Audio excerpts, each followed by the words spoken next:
Muy buenos días, bienvenido a su programa Se abre la rueda, hoy 15 de agosto del 2019 por TNO Radio. Le habla Fernando Serrano, hoy estoy solo, el señor José Ignacio Guarino está en unas cuestiones personales. En la dirección general de la radio, el señor Rafael Casella, Ingeniería de Sistemas, Antonio Calderón, Coordinación de Sistemas, Carolyn Méndez, Control Técnico, la dueña del tiempo, Bárbara Caguán, y redes sociales, nuestra siempre bella Cristina Ford. Vamos a identificar la radio un momento y ya venimos con un comentario sobre los acontecimientos más recientes.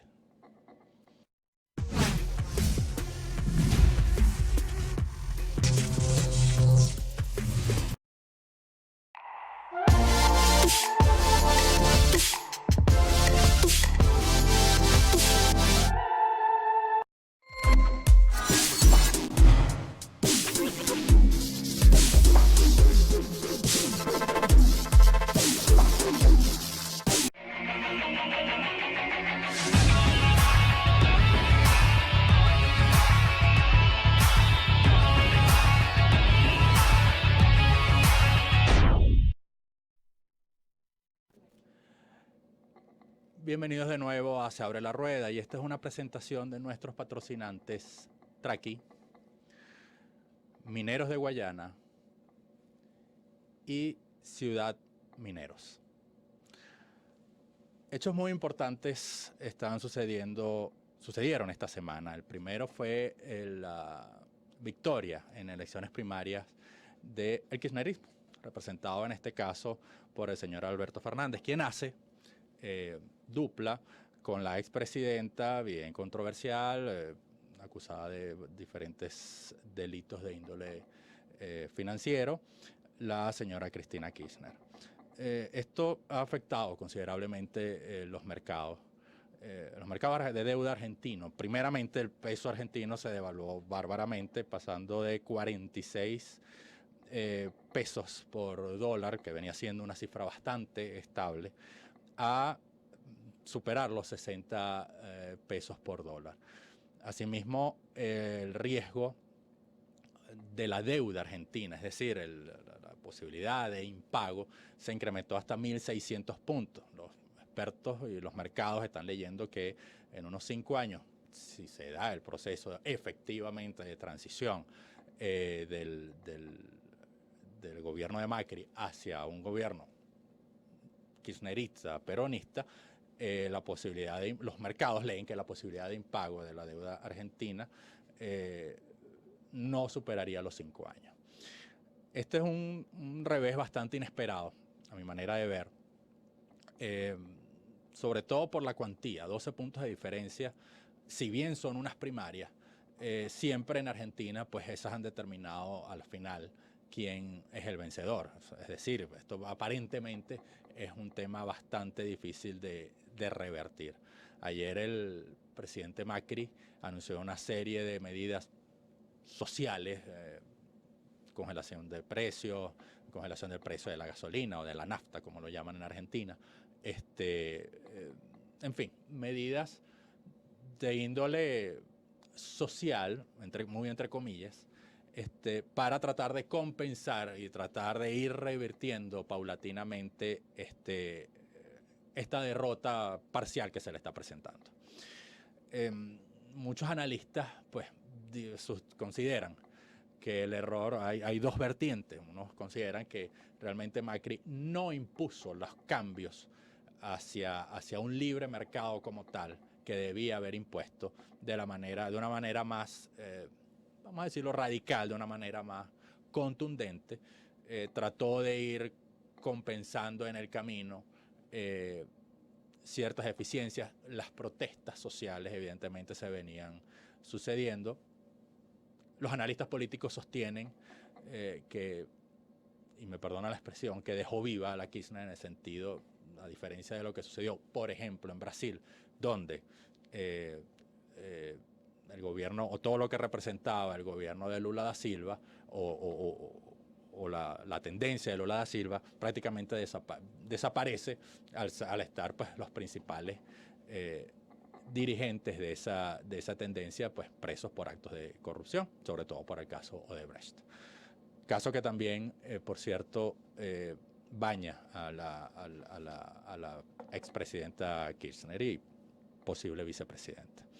Por el otro lado, hay otra tendencia que sostiene que justamente fue lo contrario, que Macri no dio un matiz social a su gobierno, que fue agresivo en ciertos aspectos, que los aumentos de precios fueron demasiado elevados y una inflación que se veía, se iba a venir, que era evidentemente por todo el déficit fiscal que había dejado el kirchnerismo, pues terminó afectando.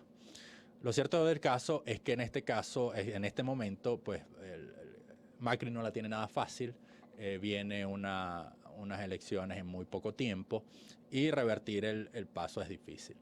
¿Qué puede suceder? Ya Estados Unidos ha fijado algún tipo de posición donde, bueno, no muestra ningún tipo de agrado con esta victoria parcial o con esta victoria en primarias del señor Alberto Fernández, quien sería el próximo presidente de la República Argentina.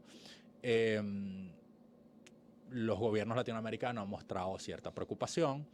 En fin, es realmente, vamos a decir, en una tendencia que se venía sucediendo en toda Latinoamérica, donde el caso más difícil ha sido Venezuela, pues es definitivamente una tendencia en contra de lo que viene sucediendo. Este es un elemento que está en pleno desarrollo, vamos a ver cómo se desarrolla, cómo termina, cómo finiquita, cómo va evolucionando, cuál va a ser el impacto de las medidas del presidente Macri. Personalmente considero que es un poco complicado revertir el proceso y hay que ver también, pues, de ser el kirchnerismo, de volver el kirchnerismo, de volver el peronismo al poder, o el peronismo que representa Kirchner, de volver al poder en Argentina, pues vamos a ver cuál puede ser ese comportamiento en una situación donde no va a tener todos los aliados que solía tener ni Néstor Kirchner en su momento, ni después la señora Cristina Kirchner. Este tema lo vamos a seguir analizando. El otro punto que vimos que es importante y más importante internamente es las medidas tomadas por el presidente interino Juan Guaidó. En una situación donde la semana pasada el presidente, quien ejerce la presidencia de Venezuela, el señor Nicolás Maduro, prácticamente dio una patada a la mesa de negociación de Barbados. Sin embargo, bueno, se habla que internamente siguen existiendo esas conversaciones, siguen existiendo esas negociaciones. Está la acusación hecha contra el vicepresidente del área económica, Tarek El Aissami, de terrorismo, lo cual es una acusación bastante delicada y que complica totalmente el escenario político en Venezuela.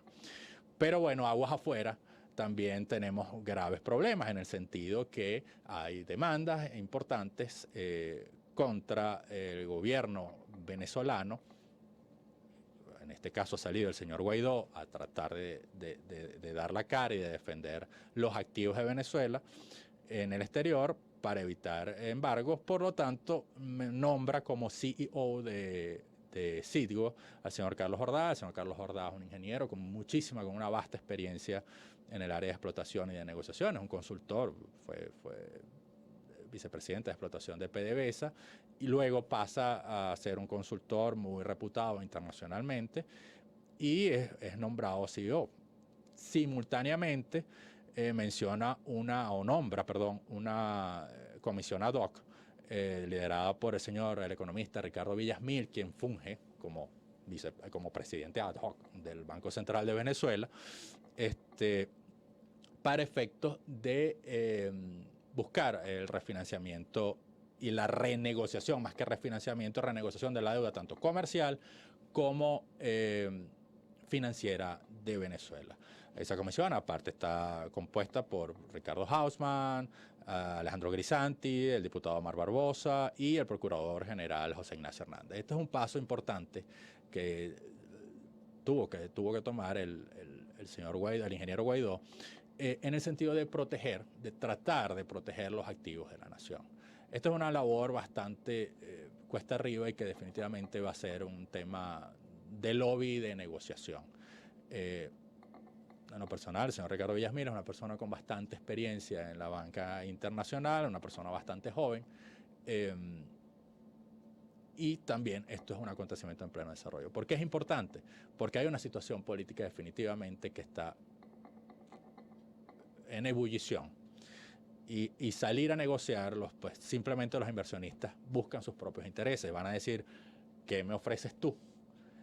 ¿Qué ofrece el señor Guaidó? Definitivamente el señor Guaidó maneja en este momento o controla de alguna manera básicamente los activos que están fuera de territorio venezolano. Por lo tanto, pues lo que pudiese asumirse, y esto es una posición personal, es que va a haber algún tipo de negociación con garantía de estos activos o colaterales de estos activos.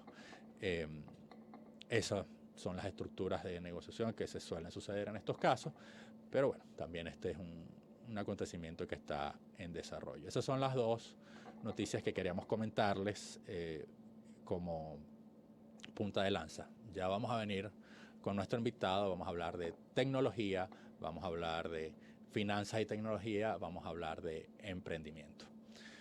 Vamos a comerciales y regresamos.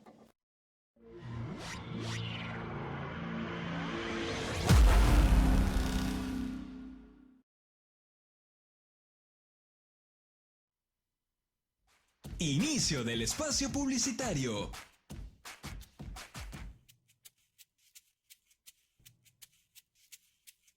Yacht Center, 40 años en la Marina Deportiva de Venezuela para la compra de su barco nuevo o usado. La más amplia gama de productos, repuestos y tecnología de punta para navegación.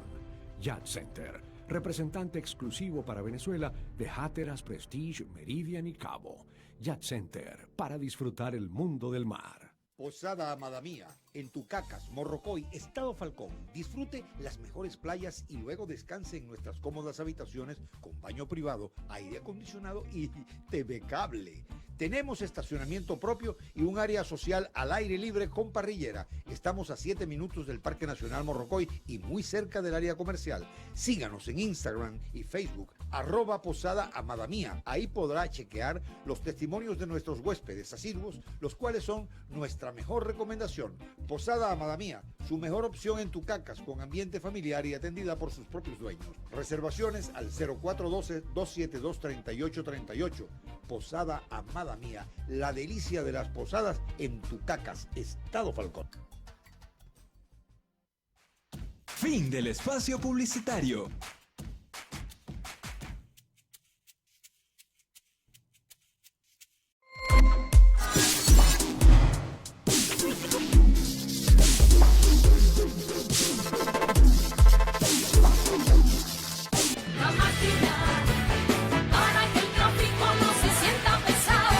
La Máquina, el programa del tránsito de mayor actualidad en su género de la Gran Caracas.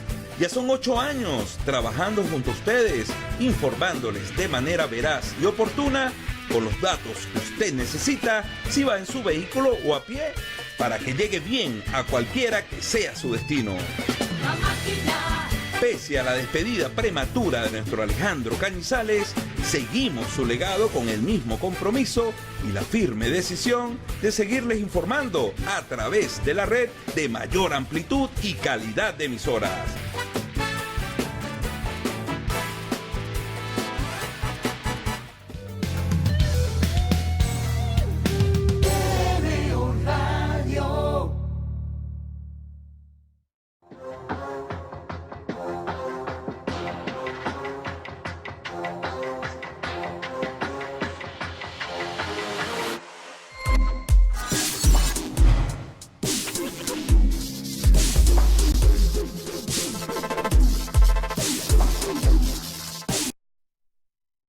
Seguimos con su programa Se Abre la Rueda. Nuestro invitado hoy, en una segunda parte que teníamos comprometido, es el ingeniero Samuel Villegas, CEO de Innovation Hiking Lab, CEO de Metagrupo Digital, ingeniero .0, Metagrupo Digital .0, ingeniero mecánico de la Simón Bolívar, máster en finanzas en el IESA, máster en ciencias económicas, es decir, gerencia estratégica de la innovación, en MIT Sloan, marketing y desarrollo de productos, en Wharton School of Business. En fin, una un currículum realmente amplio relacionado a la parte tecnológica y de negocios. Por lo tanto, estamos hablando con una persona sumamente conocedora de ambos aspectos. Pero hoy vamos a hablar de innovación, de emprendimiento, de fintech. Ingeniero, ¿cómo?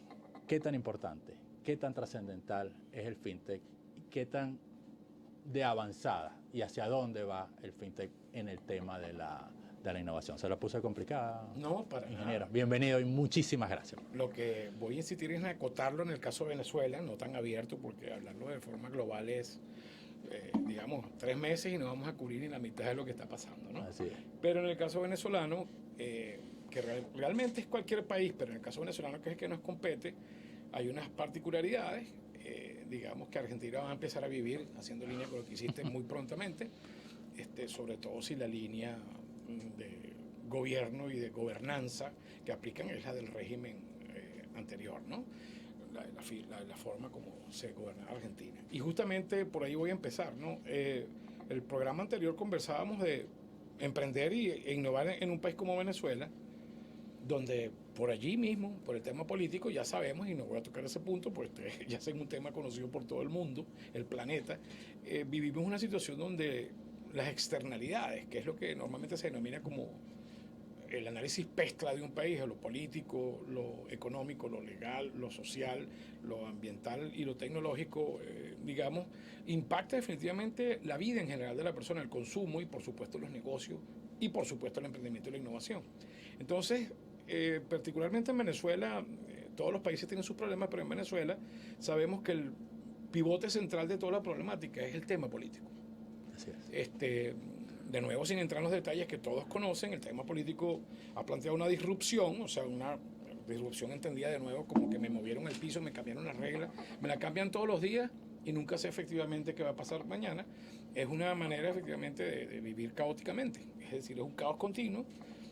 Digamos, no es que eso sea malo, pero bueno, tú no sabes efectivamente si las reglas de hoy dentro de una hora te van a funcionar.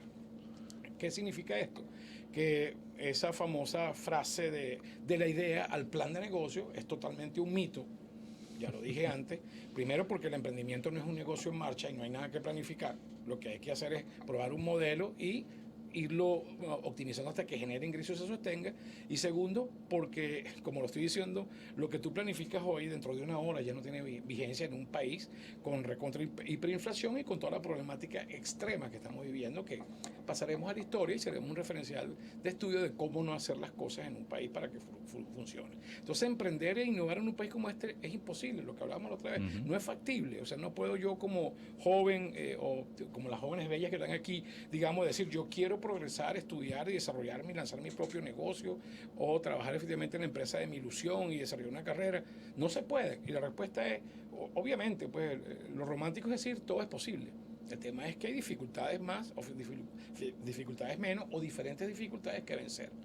Fíjate que el primer problema que quiero tocar aquí, o el primer asunto que quiero tocar aquí es, en general, los proyectos de emprendimiento tienen tipificados unas fallas, están tipificadas y fracasan por detalles que están archiconocidos. Sorprendente es que la gente normalmente, digamos, que intenta emprender no está al tanto de esto, porque típico que cuando van a ser formados en diferentes institutos o universidades, le van a hablar de la idea y el plan de negocio. Correcto. Le van a hablar de finanzas y le van a hablar de marketing digital, como que si ese fuera el marketing que hay que utilizar, y no hablan del tema fundamental.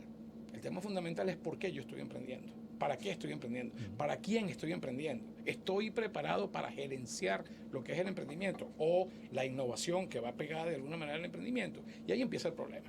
Entonces, básicamente es un tema cultural, es un tema de coyuntura del contexto competitivo, es un tema, como lo estoy diciendo, donde la externalidad te habilita o no muchas cosas que en otros países son mucho más apropiadas. Entonces tú tienes que simplemente tomar todo eso, entenderlo, que es lo que es la parte estratégica, y ver efectivamente qué es lo que yo tengo que como oportunidad real.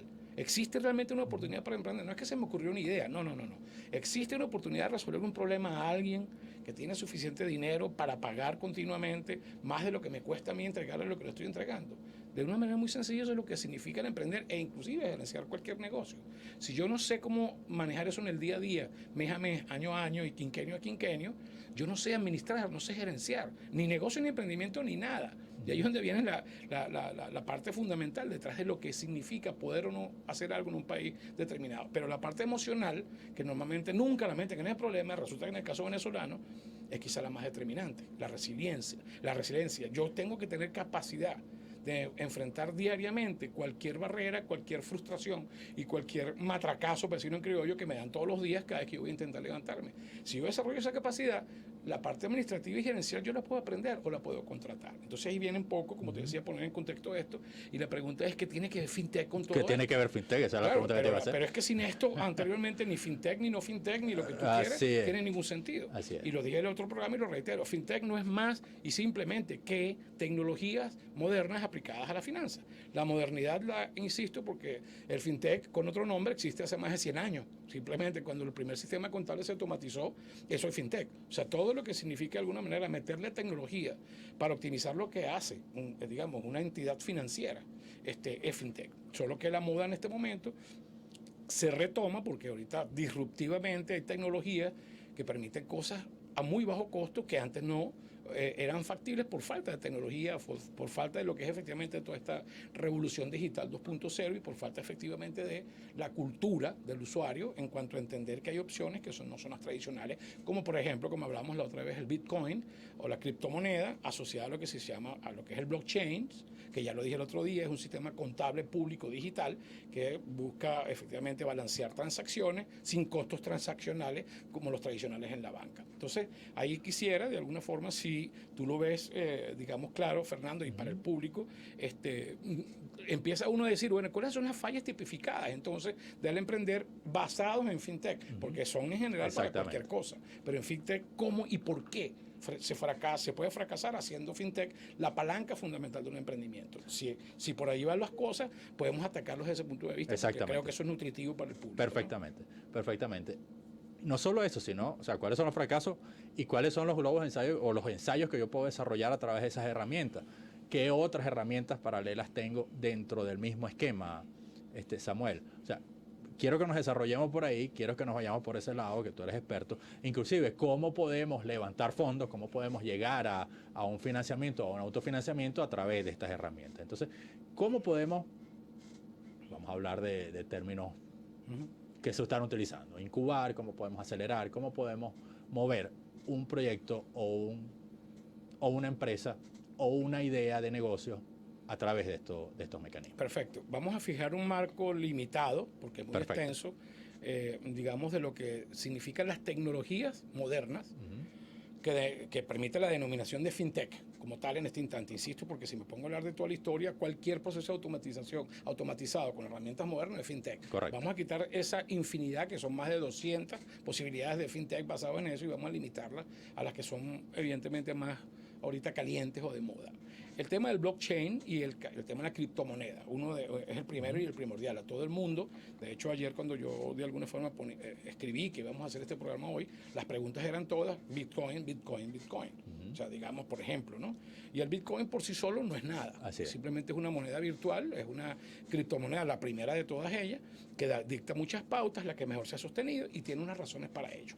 El tema es realmente blockchain, y blockchain está asociado a una cantidad de detalles que van por el tema de la cultura, digamos, digital, la madurez digital de un país, por ejemplo, que adopte de alguna forma, o sea, soluciones para la banca, para el seguro, para transacciones en general, basados efectivamente en criptomonedas. Entonces, el tema cultural es importantísimo, pero para que haya un tema cultural apropiado, tiene el propio gobierno que lidera en ese instante al país propiciar esa cultura. Aquí hubo un intento con el dichoso Petro, pero el tema es obviamente mal fundamentado porque es un tema político, politiquero, y realmente el Petro ni siquiera llegó a ser ni llegará a ser criptomoneda.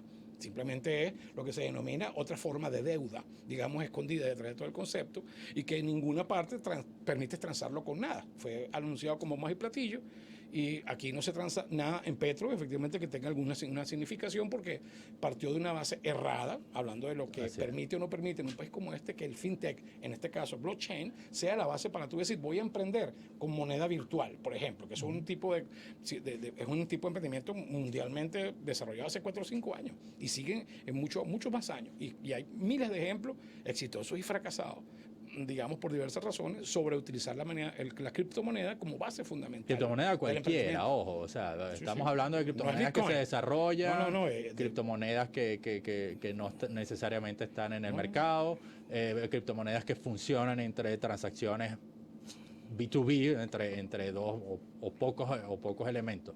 Pero volvemos al tema, sigue siendo blockchain. El blockchain tiene una utilidad mucho más allá del tema netamente moneda. ¿Okay? ¿Cómo impacta? ¿Cuál es la profundidad del blockchain? Ya que nos vamos a enfocar en este momento en el blockchain. ¿Cuál es la profundidad del blockchain en el tema de desarrollo de negocios, de innovación, etcétera? Muy bien. Buenísima la pregunta por el hecho de no confundir y decir que es similar, ni siquiera igual. Están en categorías diferentes, perspectivas diferentes. El blockchain y la criptomoneda son complementarios, más no es efectivamente la misma cosa. O sea, el blockchain es lo que está subyacente debajo de la transaccionalidad de la criptomoneda en este caso, y lo que hace es, a través de una cantidad de nodos que evidentemente manejan lo que es la parte de minería, en este caso si fuese la criptomoneda, y en el caso de la validación, el auditar continuamente si es factible o no, que ese código, esa cadena de transacción no está usada, que te la prueben y digan la transacción va. Es un sistema que regula lo que es el blockchain como tal, paso a paso, con la propia gente que pertenece a esa red y que la habilita, si la transacción es válida o no es válida, si se puede o no se puede hacer, si está registrada o no está registrada, si ya se utilizó efectivamente esa moneda en un sitio para no duplicarla y usarla en el otro. Entonces, blockchain como tal es ese proceso, un proceso de contabilidad sencillo. Y como moneda puede ser voto, puede ser documentación, puede ser proceso. No la categoricemos moneda.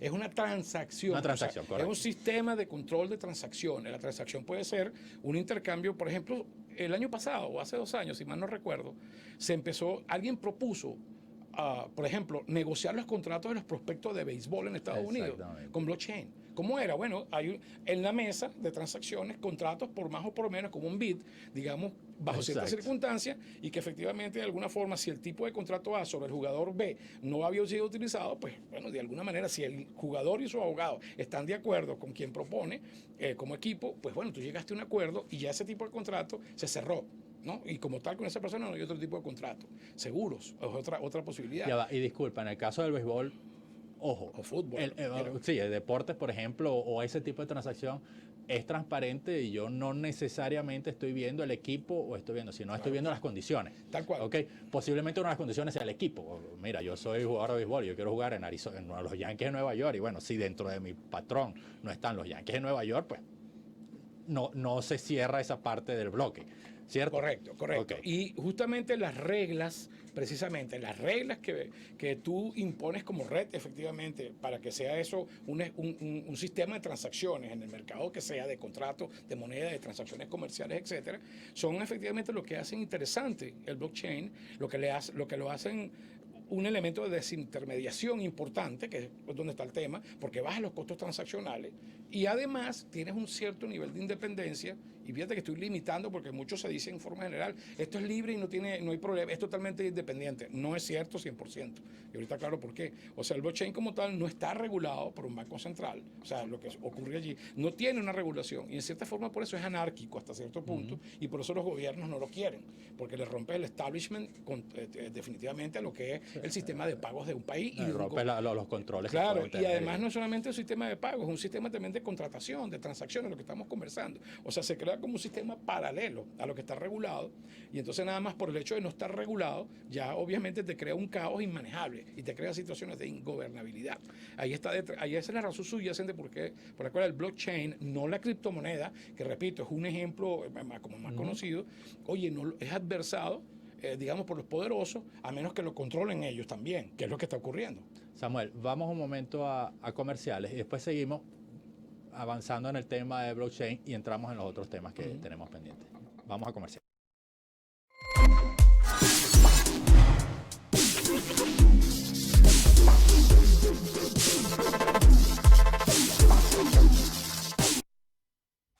Inicio del espacio publicitario.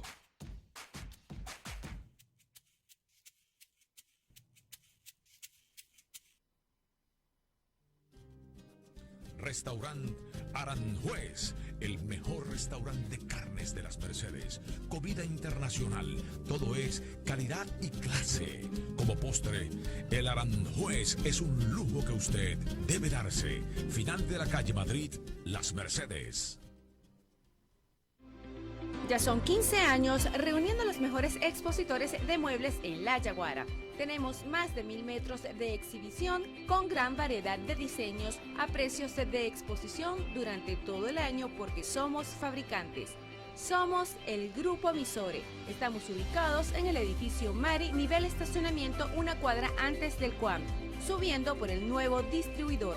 Te esperamos de lunes a sábado. Para más información visita nuestro Instagram @Grupo Misore, los expositores de siempre, los mejores. Fin del espacio publicitario.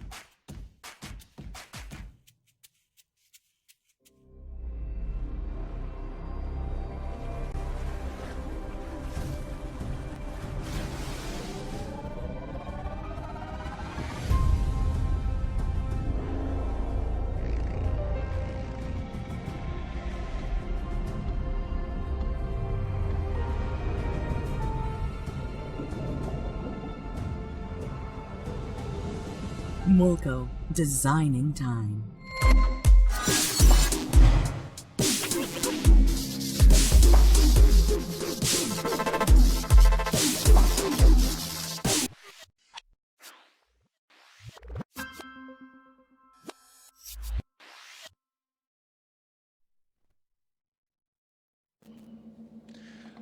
Bienvenidos de nuevo a Se Abre la Rueda. Seguimos tocando el tema de blockchain como medio de desarrollo, de mecanismo de desarrollo y de diferentes procesos. Correcto. Insistimos, vamos a desligarnos un poco del tema moneda, del tema Bitcoin o del tema cualquier moneda virtual. Vamos a tomarlo como un mecanismo de desarrollo. Por favor, vamos a seguir profundizando, Samuel, en este tema.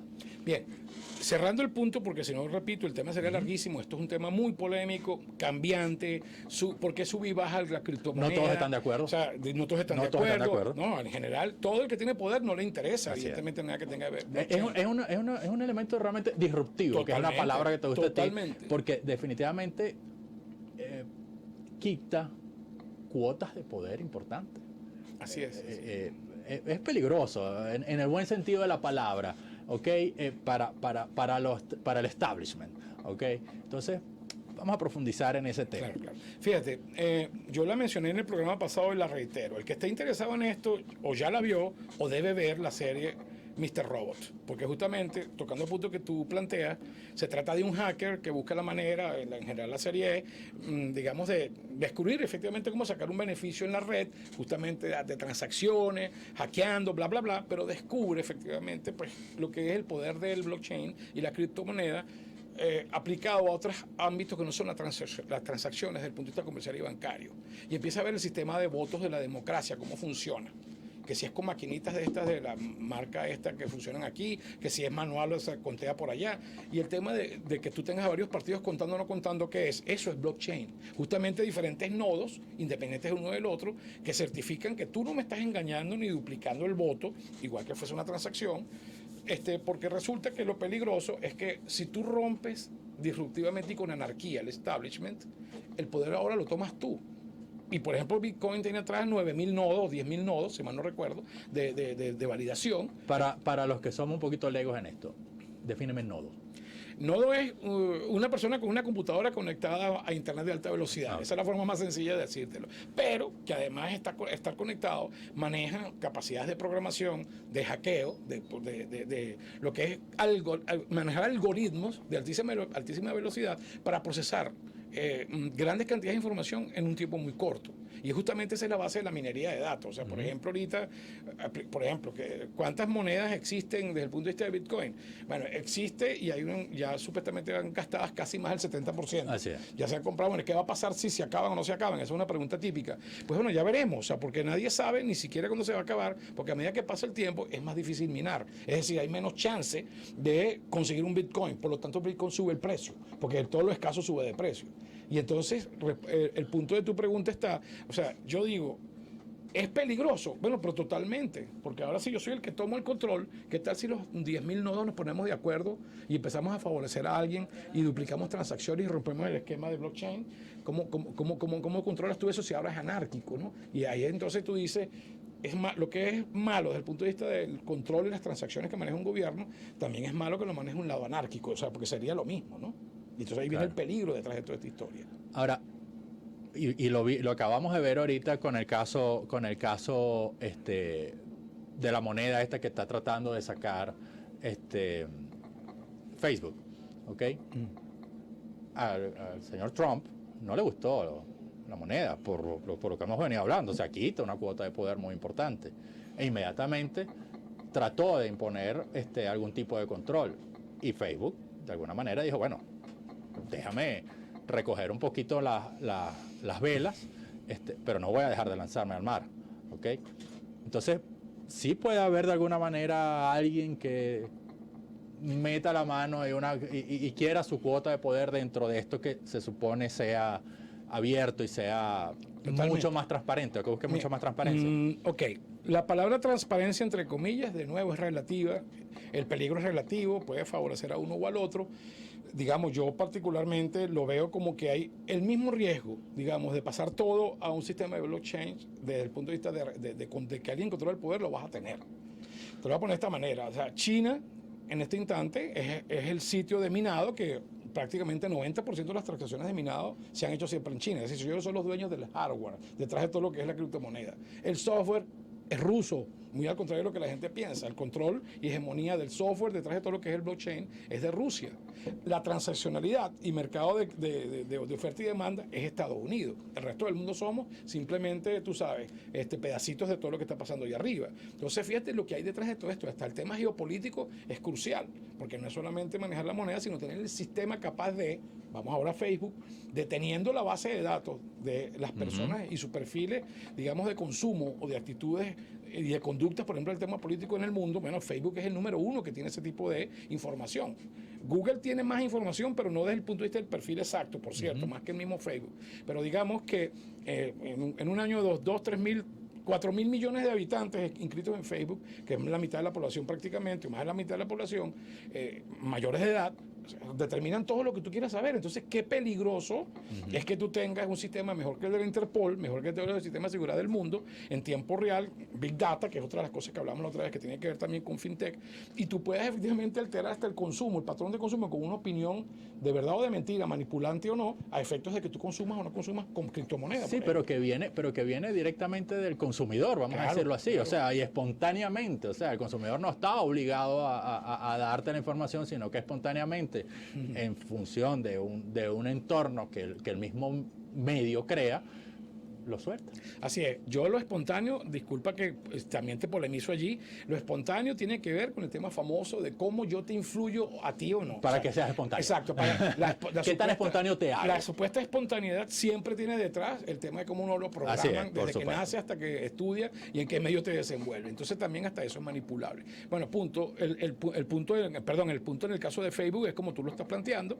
No es que Trump se puso bravo y Zuckerberg cogió miedo, no. Al final del día, dentro de las libertades relativas que permite el sistema norteamericano para el libre comercio, etcétera, etcétera, y las regulaciones que le impiden de alguna forma, tú sabes, evadir impuestos o hacer cosas fuera de la ley a cualquier empresario o emprendedor, o sea, tienen que llegar a un acuerdo. Y básicamente es porque si no, ¿con qué, digamos, es un tema como que lo plantea detrás este sistema de gobernanza, ¿no? O sea, cómo particularmente yo le digo que no, en un sistema que el país que es más libre del mundo, tú no tienes libertad de hacer tus negocios como a ti se te ocurra. Yo te voy a limitar, entonces soy igual que una dictadura, ¿no? Entonces, fíjate todo lo que está implícito allí por el tema de blockchain. Por eso te digo que este tema pique y se extiende a lo que tú quieras. Si nos concentramos además de lo que es la moneda y de lo que son los contratos, yo podría decir el fintech como tal, en general ha sido, lo han categorizado por lo menos en 5 o 6 tiene 6 etiquetas, 6 categorías fundamentales. El tema de la moneda como tal es todo el tema del sistema de pago. Pero el sistema de pago no es solamente la criptomoneda, es también en la fórmula de pago. PayPal, conocido por todo el mundo, por ejemplo. El mismo Cele, como un sistema de transferencia electrónica en celular, sobre todo para países que, como el nuestro, tienen que estar cambiando dólares todos los días. O sea, eso es fintech y no es directamente asociado a blockchain. Es una tecnología que simplemente habilita la posibilidad que los bancos no pueden, porque están limitados por regulaciones, y entiende esto, mira qué interesante. O sea, un banco, una tarjeta de crédito, dentro de las regulaciones que tiene, no puede ser el propietario de un tipo de medio como PayPal. No lo puede hacer, está limitado. Te voy a hacer, no puede hacerlo quizás, porque tiene unas regulaciones y puede estar y está limitado a una serie de productos X. Pero igualito los utiliza. Bueno, igualito se sirve de ellos. Pero por Dios, pero tienen que lo que pasa es eso, cuando Visa se mete con PayPal, está subiendo el costo transaccional. Entonces no tiene ningún sentido. Yo me salto Visa y voy directo con PayPal. Sale otro más barato, o sea, Stripe, más barato que PayPal. Bueno, yo voy y me meto por ahí porque me ahorro desde el punto de vista de costo transaccional. Lo que busca esto es desintermediación y eso es fintech también. Y no es criptomoneda y no tiene nada que ver con blockchain. Entonces hay una categorización, hablando de emprendimiento, donde muchísimos desarrolladores web, de aplicaciones web y muchísimas empresas, inclusive el mismo Visa, Mastercard o las mismas tarjetas de crédito contratan y tienen inversiones en startups como este y lo financian, porque ahí está la alternativa que ellos ven a bajar los costos transaccionales y a meterse en un pedazo de la torta de distribución de esta oportunidad. El tema de los préstamos, tú lo mencionaste que es uno de los más importantes, y bueno, para otros programas que conversemos con Guarino, por ejemplo, en el caso de unas casas de bolsa la casa de bolsa del emprendedor, ¿cómo se llama aquí en Venezuela? Interbono. No te lo digo para que la publicidad la hagas tú. Interbono sí se autodenomina. Digamos, la casa de bolsa del emprendedor. Yo no sé los planes que tiene, me hubiese gustado y escucharlo en algún momento de Gorino qué es lo que están haciendo, pero por ejemplo el tema del préstamo y el financiamiento del emprendedor en un país como Venezuela, en cualquier parte es un problema. Aquí en Venezuela eso está negado no solo por razones financieras, sino que al gobierno no le interesa aquí que nadie emprende y se independice. O sea, aquí no le interesa y nunca habrá créditos para el emprendedor. En los últimos 20 años no lo ha habido y no lo va a haber. Ahorita ni para el emprendedor ni para nadie. Claro, para nada. Pero digamos que ahora yo con el sistema paralelo, yo tengo la posibilidad de ir directamente, que es un poco lo que hace el startup, a buscar en principio a familiares, amigos y gente cercana un dinero para arrancar lo que es, como tú decías hace un rato, el capital semilla para incubar y luego acelerar si efectivamente vas logrando, digamos, validar tu modelo de negocio y que produzca ingresos. Pues bueno, ahorita todo lo que es el crowdfunding y crowdlending, que se conoce efectivamente como que la cantidad de personas que ponen allí algo que les interesa dinero para hacer un pote que te sirva a ti para financiarte tu proyecto o para prestarte dinero en una tasa de interés, que eso es lo que son los conceptos de las dos cosas, pues de alguna forma tú lo entiendas como fintech y una casa de bolsa, por ejemplo, genera una cantidad de mecanismos, lo decíamos en el programa anterior, desde la base de la pirámide hacia arriba. Voy a dar crédito desde $500, desde $50, que era lo que planteaba Prahalat, para que la gente empiece a emprender. ¿Con $50 se puede emprender? Sí, depende efectivamente del microemprendimiento que tú te plantees y cuál es el propósito de ese dinero y cómo lo vas a pagar. Yo tengo limitaciones. El crowdfunding es muy utilizado para efectos de todas estas peticiones que hay ahorita para cuando hay alguien que se enferma y necesita medicamentos. Es más utilizado en ese sentido. Difícilmente, y es una muy buena utilización, pero difícilmente está siendo utilizado en este momento como capital de trabajo, como fuente de financiamiento para un emprendimiento, vamos a caer en la palabra, como fuente de financiamiento para cualquier otra actividad. Es utilizado básicamente en esta actividad social que estamos hablando. Permíteme corregirte, no el crowdfunding, el crowdlending. El crowdlending, disculpa, tienes toda la razón. El crowdfunding como tal... ¿Puedes por favor establecer la diferencia entre crowdfunding y crowdlending? Eso para que no haya más duda. El funding como tal, el fondeo del crowdfunding, es justamente capital de inversión a cambio de algo que tú me das como acciones. O el mismo dinero puede ser, digamos, con un retorno sobre inversión. Y básicamente el crowdlending es un préstamo masivo digamos, con una tasa de interés preestablecida, igualito que un crédito normal, solo que no aparece el banco en el medio, es directamente entre el que tiene el dinero y el que lo necesita. Entonces ahí te eliminas una cantidad de costos operacionales y de regulaciones, de calificación de riesgo, de calificación del crédito. Esa es la base de FinTech y es, de nuevo, estamos listando las bases bajo las cuales tú puedes emprender en Venezuela, creando mecanismos de este tipo con casas de bolsa o inversiones. Nos reunimos nosotros 4 que estamos aquí, hacemos un pote de $10,000 y hacemos préstamos sindicados vía crowdlending. Ya la medición del riesgo va a ser nuestra, no va a ser del que trae el dinero. El que trae el dinero va a confiar en un grupo que está generando el lo que te pide un banco, 50 años de experiencia en el banco, hace movimientos de tal nivel, bla, bla, bla, bla, bla, bla, bla, y finalmente eso no te garantiza nada. No miras primero el proyecto, no miras primero la idea, no miras primero el concepto, sino que miras primero... Pides la idea y pides el plan de negocio y no te lo lees, no te sirve para nada, por eso digo que eso es hasta inútil desde el punto de vista de un negocio. Era útil en algunos momentos, sigue siendo útil por otras cosas, pero eso como tal no es la base ahorita. Nada es el tiempo, entiendo que no nos queda mucho. Hay otras categorías. El banco en el tal cambia radicalmente si tú montas lo que es el e-banking, lo que es el tema de la gerencia financiera, los famosos robots que te asesoran ahora, no los asesores en vivo, que te dicen cuál es el tipo de inversión según tu cantidad de dinero y riesgo que tú quieras tomar. O sea, toda esa cantidad, o sea, eso es FinTech. ¿Y dónde está ahí la posibilidad de emprendimiento e innovación? Primero, es obvio que el que programa y hace algoritmo y sabe de esto, tiene un mundo aquí de oportunidades de emprender haciendo soluciones para cualquier tipo de interesado en desarrollar soluciones que no existen ahorita dentro de lo que es el sistema financiero, bancario, por regulaciones o porque efectivamente tecnológicamente el banco no puede cambiar fácilmente de moneda normal a moneda virtual, no puede. Entonces fíjate que la banca como tal misma no lo puede hacer. Entonces, y luego viene importantísimo el seguro y todo lo que son los intercambios comerciales en el mercado. O sea, yo puedo vender, el negocio es seguro más reaseguro, así no el tradicional. Y tienes una cantidad de estadísticas actuarias que te dicen cuál es la siniestralidad o el problema de default que tú puedes enfrentar cuando te metes a vender un seguro de algún tipo de cobertura de cualquier cosa que no solamente salud.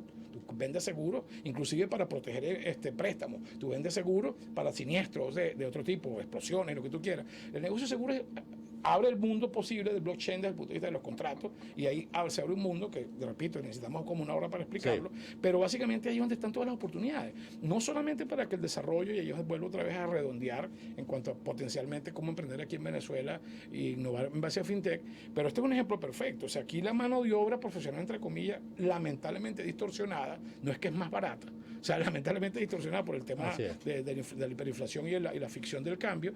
En este instante todavía sigue siendo desde el punto de vista de poder adquisitivo para el que invierte, más económica e igual de efectiva. Todos estos muchachos lo saben, hace rato que cobran en dólares y saben que tienen que cobrar un poquito menos en lo estándar internacional porque esa es la ventaja que tienen. Pero eso tiene un mundo de posibilidades para emprender directamente o para que otras personas que no programamos, eso lo hago yo, evidentemente armamos un equipo con ellos y armamos soluciones desde el punto de vista de arquitectura de negocios, por ejemplo, FinTech aplicado al tema de medios de pagos móviles o para el emprendimiento que es donde yo me dedico. O sea, cómo hacer una especie de microcasa de bolsa que te permita dinero, que permita concurrir a microinversionistas, a microprestamistas, a lo que es efectivamente inclusive la parte institucional, para que compres efectivamente opciones, por ejemplo, ¿no? O hagas crowdlending o hagas crowdfunding para que tú potencies el posible dinero de una incubación, de una aceleración o de un escalamiento.